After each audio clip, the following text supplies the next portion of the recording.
नमस्कार दोस्तों, आप सभी का स्वागत है आपके अपने YouTube channel smart city point पे। तो फाइनली आज का जो हमारा सेशन होगा वो हिस्ट्री के टॉप 25 के जो पार्ट सेकंड है उस पर हम यहाँ पे करेंगे।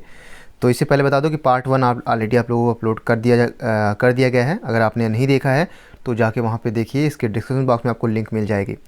तो बेसिकली इसके कराने का पर्पज़ हमारा सिर्फ यही है कि सिर्फ पैटर्न को समझें यहाँ पे हम, कि बीए जो है वो आपसे बहुत डेप्थ में नहीं चाहता। हिस्ट्री के पेपर आप अगर सॉल्व कर रहे हैं तो बहुत डेप्थ में नहीं पढ़ना चाहता। वो बेसिक जो चीज़ें होती हैं सिर्फ वही चीज़ें, ठीक है। जैसे सत्यमेव जयते कहाँ से लिया गया, या कोई फेमस चीज़ें की हिस्ट्री में जो हम पढ़ते हैं, आधुनिक भारत इतिहास को ज़्यादा यहाँ पे फोकस किया जाता है।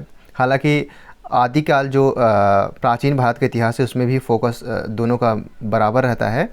तो जैसे कुछ जो सामान्य चीज़ें, जैसे कि सत्यमेव, जैसे हमने कहा कि सत्यमेव जयते कहाँ से लिया गया है, और स्वतंत्र भारत के पहले गवर्नर जनरल कौन थे, इसके बाद पहले वायसराय कौन थे, इसी प्रकार से तमाम प्रकार के जो चीज़ें होती हैं वो पूछी जाती हैं, ठीक है। तो बेसिक कॉन्सेप्ट होना हमारा बहुत ज़रूरी है, इसमें हम बहुत डेप्थ में नहीं सीखेंगे। तो इस वीडियो को कराने का सिर्फ एक ही पर्पज़ है कि हमें सिर्फ पैटर्न समझना है। पैटर्न समझ के जो क्वेश्चंस आने की संभावना ज़्यादा है या फिर जो आए हुए हैं उनको समझने का प्रयास करेंगे। तो टॉप 25 की हिस्ट्री चलेगी कुछ दिनों तक, अभी 1 या 2 दिन तक लगातार हम यहाँ पे सेशन चलाएंगे। इसके बाद हमारा हिस्ट्री का आएगा, और जो हमारा सब्जेक्ट होते हैं, जैसे में 7 सब्जेक्ट में से हमें चुनना होता है 3 सब्जेक्ट, उसको भी अगर आपकी डिमांड होती है तो उसको भी हम यहाँ पे स्पेशली चलाएँगे, ठीक है। तो चलिए स्टार्ट करते हैं आज का सेशन हमारा। तो देखिए गाइस, इसमें जो शामिल किए गए हैं, जो क्वेश्चन शामिल किए गए हैं वो इसी हिसाब से शामिल किए गए क्योंकि वो कुछ तो जो है इसमें प्रीवियस ईयर में पूछे गए हैं और कुछ पूछे जाने का संभावना है, कुछ पैटर्न पर आधारित है, और 1-2 क्वेश्चन, क्योंकि यहाँ पे 25 प्लस आपको क्वेश्चन, तो जो 1-2 प्लस है उनको मैं बता दूंगा कि विशेष ध्यान यहाँ पर इस पैटर्न पे आपको नहीं चलना है। जिस पैटर्न को चलना है, फॉलो करना है, उसी को मैं यहाँ पे बताऊँगा, ठीक है। जैसे इसमें पूछा गया है कि पश्चिमोत्तर भारत के किस नदी घाटी में पुराषण के साक्ष्य प्राप्त हुए हैं, ठीक है। पश्चिमोत्तर भारत, मैंने भारत के जो पश्चिम और उत्तर की तरफ जो है, किस नदी घाटी क्षेत्र में पुराषण के साक्ष्य प्राप्त हुए हैं। तो आपको पता होना चाहिए कौन सी नदी है वहाँ पे। देखिए यहाँ पे सिंधु, झेलम, रावी, तीनों नदियों के यहाँ पे एक साथ दे दिया, ठीक है। तो आपको थोड़ा सा कन्फ्यूज यहाँ पे कर सकता है। तो ये सिंधु, झेलम, रावी ये तीनों नहीं होगी। जो ऑप्शन हमारा चौथा है, सोहन, जो है वो सही होगा, ठीक है।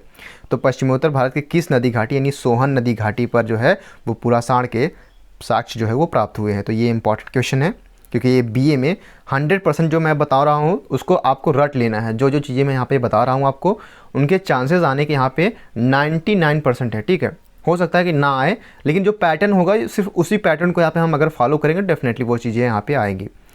अगला हमारा क्वेश्चन है कि देखिए पैटर्न सिर्फ यही है, पैटर्न आपको मेरा कराने का मतलब सिर्फ ये है, क्योंकि हिस्ट्री का सभी ज्ञाता होंगे, मुझे ये पता है कि सभी ने कुछ ना कुछ दिए होंगे एग्ज़ाम, ठीक है। तो एसएससी जीडी का या फिर उससे पहले कई एग्ज़ाम देते रहते हैं, तो वो चीज़ें हैं जो कि बार बार इंपॉर्टेंट है, उसी चीज़ों को यहाँ पे फोकस करेंगे। अगला हमारा क्वेश्चन है कि ज्ञानी मानव यानी होमो सेपियंस, ठीक है, का आविर्भाव इस धरती पर कब हुआ। तो हो सकता है ये पूछी जा सके, ये इंपॉर्टेंट नहीं है। तो आपका जो ऑप्शन होगा वो 30 से 40 हज़ार वर्ष पूर्व होगा, ठीक है। तो ये चीज़ें पूछी जा सकती है, अभी नहीं पूछी जा सकती, इंपॉर्टेंट नहीं है। अगला हमारा है कृषि का प्राचीनतम साक्ष्य कहाँ से प्राप्त हुआ है, ये इंपॉर्टेंट है, ठीक है। तो कृषि का जो प्राचीनतम साक्ष्य कहाँ से प्राप्त हुआ है वो मेहरगढ़ से, आपको पता भी होगा, ठीक है। चावल के दाने वहाँ पे मिले थे। तो कृषि का जो प्राचीनतम साक्ष्य कहाँ से प्राप्त हुआ है, मेहरगढ़ से। ऑप्शन जो 2 होगा हमारा वो सही होगा। अगला हमारा एक आरआरबी में पूछा गया है, इसको आपको ध्यान में नहीं देना है, ठीक है। आरआरबी में कुछ क्वेश्चन शामिल कर लिए गए हैं, बस आपको ध्यान देना है कि मुझे ये नहीं ध्यान देना है कि ये आरआरबी में पूछा गया, एसएससी जीडी में पूछा गया है, ठीक है। हमें जो इंपॉर्टेंट क्वेश्चंस है सिर्फ उसकी कैटेगरी देखनी है कि इलाहाबाद यूनिवर्सिटी के अनुसार जो पैटर्न फॉलो किया जा रहा है उसकी। मैं ये बार बार आपको ये भी बताता हूँ कि सिर्फ मैं बीए के लिए करा रहा हूँ, इसका मतलब ये नहीं कि सिर्फ बीए में पूछे जाएंगे। ये पैटर्न सेम होता है, जैसे बीएससी, एमए या फिर एलएलबी का किसी प्रकार का पेपर दे रहे हैं तो हिस्ट्री के क्वेश्चन तो चेंज होने वाले हैं नहीं, तो वही क्वेश्चन रहेंगे और वही क्वेश्चन के अनुसार जो है ये पैटर्न फॉलो करता है इलाहाबाद यूनिवर्सिटी, ठीक है। मनुष्य ने सर्वप्रथम किस धातु का प्रयोग किया था। तो मनुष्य ने सर्वप्रथम किस धातु का प्रयोग किया था, आपको पता होना चाहिए, तांबा, ठीक है। थोड़ा सा तांबा और लोहा में थोड़ा कन्फ्यूज़न होता है आपको, तो ये मोस्ट इंपॉर्टेंट क्वेश्चन है। और 2018 का पेपर हालांकि यहाँ पे प्रोवाइड नहीं कराती है, लेकिन 2018 के पेपर में पूछा गया था कि मनुष्य ने सर्वप्रथम किस धातु का प्रयोग किया था। तो ये बेसिक चीज़ें हैं, ठीक है, बेसिक चीज़ें हैं जो कि हमें यहाँ याद रखनी चाहिए। तो तांबा जो हमारा ऑप्शन 2 है वो सही हो जाएगा। अगला है हमारा 5वां नंबर क्वेश्चन कि भारत में पुरातन कालीन औजारों की खोज किसने की थी, ठीक है। तो भारत में पुरासन, ये इंपॉर्टेंट उतना नहीं है लेकिन आपको याद रख लेना है। तो जो रॉबर्ट ब्रूस फुट थे वो भारत में पुरासनकालीन औजारों की खोज की थी। ठीक है, जो मोस्ट इंपॉर्टेंट फैक्टर है जो कि आने की संभावना 100% है, सिर्फ उसी को यहाँ पे हम डिस्कशन कर रहे हैं। अगला हमारा छठा नंबर क्वेश्चन है कि प्राचीनतम आहत सिक्कों को साहित्य में क्या कहा जाता था। Important question. ठीक है, देखिए प्राचीनतम आहत सिक्के को साहित्य में क्या कहा जाता था। तो उसे क्या कहा जाता था, कारसारपण। ठीक है, कारसारपण ऑप्शन जो ए होगा हमारा वो सही हो जाएगा। अगला हमारा नंबर है 7वां नंबर। तो 7वां नंबर हमारा है कि स्वतंत्रता प्राप्ति के बाद भारत के किस राज्य में हड़प्पा संस्कृति के सर्वाधिक स्थल खोजे गए। इंपॉर्टेंट क्वेश्चन है 7वां नंबर हमारा। इसका जो ऑप्शन सी होगा यानी गुजरात, ये सही हो जाएगा। ठीक है, अगला हमारा 8वां नंबर है कि सिंधु घाटी सभ्यता के किस स्थान पर वृहद स्नानागार के अवशेष। ये मोस्ट इंपॉर्टेंट है, कई बार पूछा जा चुका है कि सिंधु घाटी सभ्यता के किस स्थान पर, ठीक है, किस स्थान पर वृहद स्नानागार जो है वो अवशेष मिले हैं। तो आपको पता होना चाहिए मोहनजोदड़ो। ठीक है, आपने अगर हिस्ट्री का बेसिक कॉन्सेप्ट आपने पढ़ रखा है तो आपको ये चीज़ें पता होंगी कि सिंधु घाटी सभ्यता के किस स्थान पर वृहद स्नानागार के अवशेष मिले हैं। तो वह स्थान है मोहनजोदड़ो। ऑप्शन सी हमारा सही हो जाएगा। 9वां नंबर हमारा क्वेश्चन है 9वां नंबर है कि सिंधु घाटी सभ्यता काल में कौन सी लिपि सर्वाधिक प्रचलित थी। मोस्ट इंपॉर्टेंट 2017 और 2016 के पेपर में लगातार पूछा गया है। तो जो 9वां क्वेश्चन हमारा है उसका जो भाव चित्रात्मक लिपि। ठीक है, सिंधु घाटी सभ्यता आपने पढ़ा भी होगा कि उस समय जो है सर्वाधिक प्रचलित थी। यहाँ पे इस बात को आप ध्यान रखिएगा, सर्वाधिक प्रचलित। तो जो भावनाओं को व्यक्त करने का जो माध्यम था वो उतनी लिपि का विकास तो नहीं हो पाया था, लेकिन भावनात्मक मतलब कि चित्र के अनुसार क्या होते थे वहाँ पे जो चित्र होते थे उसको वहाँ पे प्रदर्शित करते थे। आपको पता भी होगा कि कई प्रकार के जो चित्र हैं वहाँ पे खोजे गए हैं जिसके अनुसार हमारे सभ्यता का ये पता चलता है। ठीक है, तो जो ऑप्शन 2 होगा हमारा भाव चित्रात्मक लिपि वो सही हो जाएगा। अगला हमारा क्वेश्चन है 10वां नंबर। 10वां नंबर हम देखते हैं क्या है कि सिंधु घाटी सभ्यता के किस स्थान पर सर्वप्रथम चावल के साक्ष्य प्राप्त हुए हैं। तो इम्पॉर्टेंट मोस्ट इंपॉर्टेंट क्वेश्चन है, 2019 के पेपर में पूछा गया है, आप लोग एक बार देख लीजिएगा। तो 2000 देखिए 10वां नंबर जो हमारा ऑप्शन है कि सिंधु घाटी सभ्यता के किस स्थान पर सर्वप्रथम चावल के साक्ष्य प्राप्त हुए थे। आपने अभी कुछ ही देर पहले, ठीक है, 2 मिनट पहले आपने उसमें पढ़ा भी होगा। तो इसमें आप जो ऑप्शन सही हो जाएगा वो रंगपुर। ठीक है, और कृषि का सर्वप्रथम साक्ष्य कहाँ मिला है तो कन्फ्यूज़न नहीं होना। ठीक है, आपको यहाँ पे अपने अभी तक हमने देखा है ना कृषि का सर्वप्रथम साक्ष्य कहाँ मिला है। अभी हमने डिस्कशन भी किया था। अभी डिस्कस क्या किया था कि कृषि का जो प्राचीनतम साक्ष्य कहाँ से मिला है वो मेहरगढ़ से मिला है। तो ये इंपॉर्टेंट क्वेश्चन है क्योंकि इसी प्रकार से पैटर्न फॉलो होता है, ये इंपॉर्टेंट है। ठीक है, तो ये चीज़ अभी आपने देखा। और ये वाला क्वेश्चन क्या है कि सिंधु घाटी सभ्यता के किस स्थान पर सर्वप्रथम चावल के साक्ष्य प्राप्त हुए हैं। तो 10वां नंबर का जो ऑप्शन रंगपुर है वो सही हो जाएगा। अगला हमारा है कि नीचे दिए गए अभिकथन ए और एक कारण दिया गया है। ठीक है, यानी एक कथन दिया गया है और उसका कारण दिया गया है। तो कारण जो है वो कथन की सही व्याख्या करता है या नहीं उसको आपको बताना है। ठीक है, कथन क्या दिया गया है। 11 नंबर हमारा क्वेश्चन है, देखते हैं कि अधिकांश प्राचीन सभ्यताएं नदियों के पास विकसित हुई थी। ठीक है, अधिकांश जो प्राचीन सभ्यताएं थी वो नदियों के पास विकसित हुई थी। अब इसका कारण बताया गया है क्यों नदियों के पास ही विकसित हुई। तो मनुष्य का मुख्य व्यवसाय कृषि था, इसीलिए जो अधिकांश प्राचीन सभ्यताएं हैं वो नदियों के पास विकसित हुई हैं। आप सुन इसको इस प्रकार से, क्योंकि यहाँ पे हर बार हमने देखा है कि इलाहाबाद यूनिवर्सिटी के पेपर में 1-2 क्वेश्चन इस प्रकार से आ जाते हैं। तो कथन आर की सही व्याख्या करता है या फिर नहीं। तो ए हमारा है कि सही करता है लेकिन आर गलत है, ए गलत है लेकिन आर सही है, या फिर ए आर दोनों सही है और आर ए की उचित व्याख्या करता है, या फिर ए आर दोनों सही है लेकिन आर ए की जो व्याख्या नहीं करता है। तो इस प्रकार के क्वेश्चन जो है वो पूछे जाते हैं।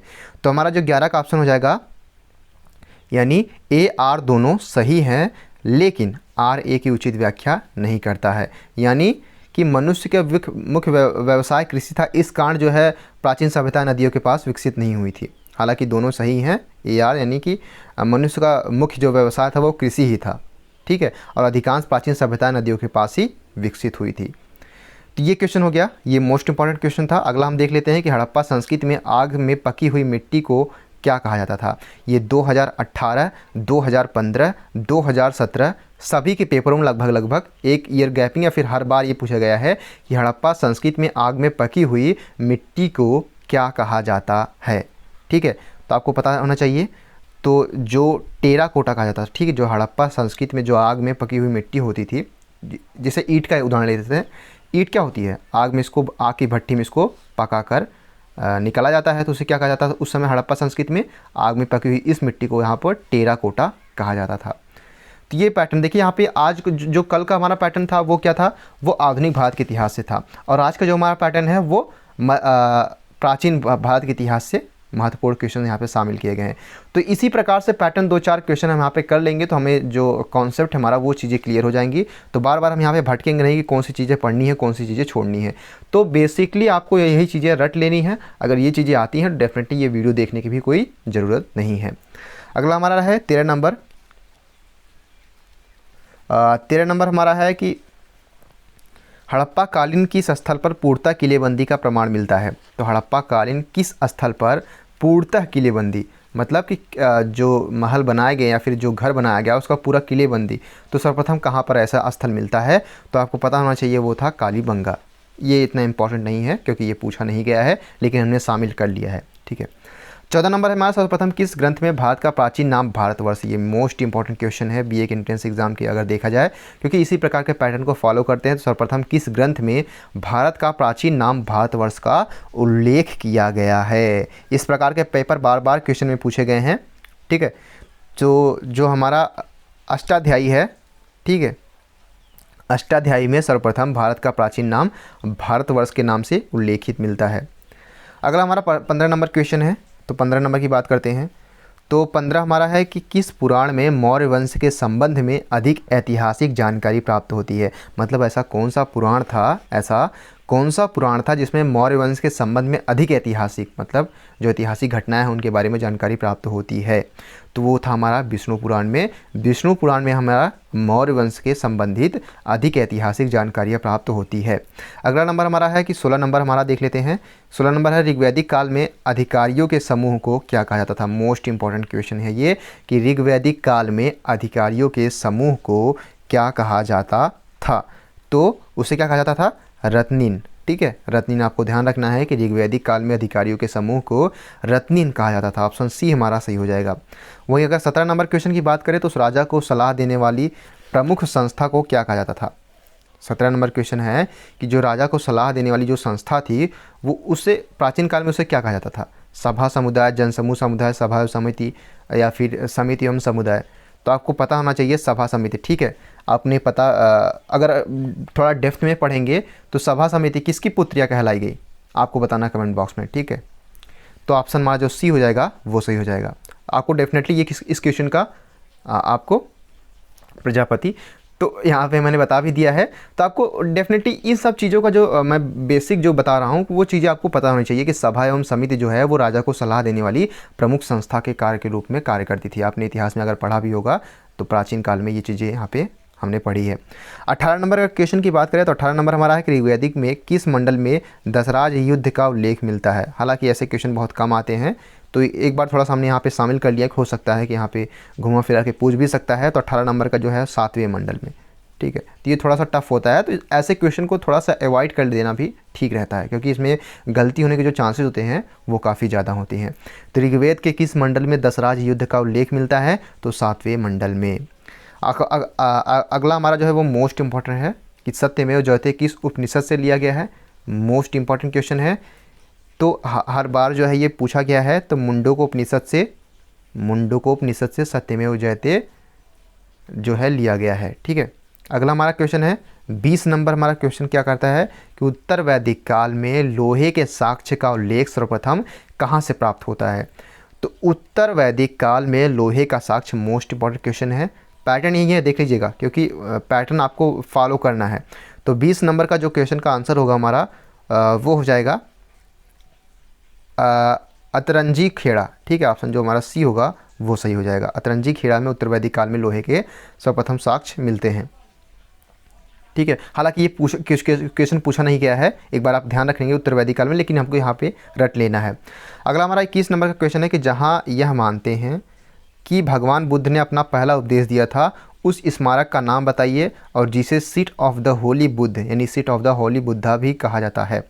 तो seat of the holy Buddha, देखिए इसको कई प्रकार से पूछा जा सकता है कि किसे seat of the holy Buddha कहा जाता है, या फिर इसी क्वेश्चन को अगर शॉर्ट में पूछा जाए तो जहाँ यह मानते हैं कि भगवान बुद्ध ने अपना पहला उपदेश दिया था उस स्थान का या फिर उस स्मारक का नाम बताइए।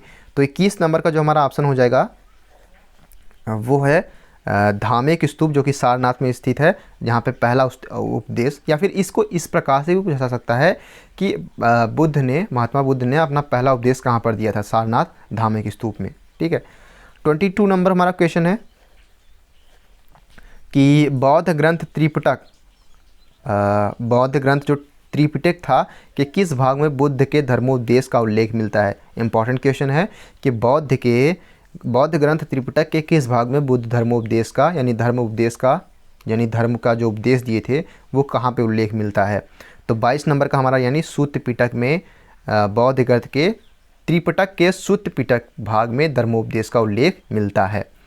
अगला हमारा 23 नंबर क्वेश्चन है कि जैन धर्म के अंतिम तीर्थकर महावीर ने अपना पहला उपदेश, मोस्ट इंपॉर्टेंट क्वेश्चन यहाँ पे इसके इस प्रकार से भी पूछा सकता है कि जैन धर्म का जो अंतिम तीर्थकर था वो कौन था।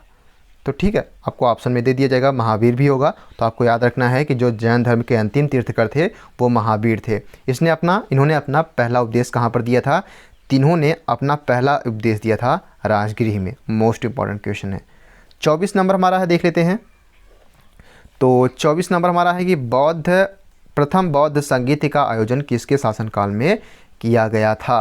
तो प्रथम बौद्ध संगीत का आयोजन जो किया गया था वो किया गया था अजातशत्रु के शासनकाल में। अगला हमारा क्वेश्चन है कि 25 जो हमारा है, 25 को देखते हैं कि किस बौद्ध संगीति आयोजन के बाद बौद्ध धर्म हीनयान और महायान दो भागों में विभाजित हो गया। मोस्ट इंपॉर्टेंट क्वेश्चन है 25 जो हमारा नंबर है, ये कई बार पूछा जा चुका है। तो 25 का जो हमारा होगा वो चतुर्थ बौद्ध संगीत में जो है वो बौद्ध संगीत जो है वो हीनयान और महायान में दो भागों में विभाजित हो गया था। ठीक है, चतुर्थ बौद्ध संगीत में बौद्ध संगीत के आयोजन के बाद ये धर्म जो था बौद्ध धर्म वो हीनयान और महायान में डिवाइड हो गया था। आपको बताना है कि हीनयान और महायान की विशेषताएं क्या है और दोनों में अंतर क्या है। ठीक है, कमेंट बॉक्स में मैं ये कोशिश करूंगा कि मैं सभी कमेंट को देखूं, तो मैं उसमें ढूंढने की तलाश करूंगा कि इसमें आपने बताया है कि नहीं। ठीक है, हीनयान और महायान के अंतर क्या है आपको उसको बताना है। अगला हमारा क्वेश्चन, हालांकि 25 ही क्वेश्चन आते हैं लेकिन यहाँ पे हमने 2-4 क्वेश्चन और भी शामिल कर लिए हैं, 2 क्वेश्चन। तो लिंगायत किस संप्रदाय का अंग माना जाता है। ठीक है, तो लिंगायत जो है वो शैव संप्रदाय का अंग माना जाता है। अगला हमारा, हालांकि ये इंपॉर्टेंट नहीं था उतना लेकिन आपको रट लेना है, धर्मनिरपेक्ष साहित्य राजतरंगिणी। Most important question. इसी प्रकार के क्वेश्चन बार बार पूछे गए हैं कि धर्मनिरपेक्ष जो साहित्य था राजतरंगिणी की रचना किसने की थी। तो राजतरंगिणी के रचनाकार कौन हैं। तो यहाँ पे जो आपका ऑप्शन सही हो जाएगा वो हो जाएगा तीसरा नंबर यानी कल्हड़ थे। ठीक है, राजतरंगिणी के रचनाकार कौन थे, कल्हड़। तो ये हमारा जो कि 27 क्वेश्चन था हमने देखा। तो आई होप आपको वीडियो पसंद आया होगा। अगर आप में किसी भी प्रकार का कन्फ्यूज़न है तो डेफिनेटली आप हमसे व्हाट्सअप से या फिर टेलीग्राम लिंक से जुड़ सकते हैं। वहाँ पे आपकी जानकारी प्रोवाइड कराई जाएगी किस प्रकार से क्वेश्चन पूछे जाते हैं। आपको अगर अभी भी कन्फ्यूज़न है तो डेफिनेटली आप हमसे पूछ सकते हैं पर्सनली हमारे व्हाट्सअप नंबर पे। व्हाट्सअप नंबर आपको डिस्क्रिप्शन बॉक्स में आपको प्रोवाइड करा दिया जाएगा।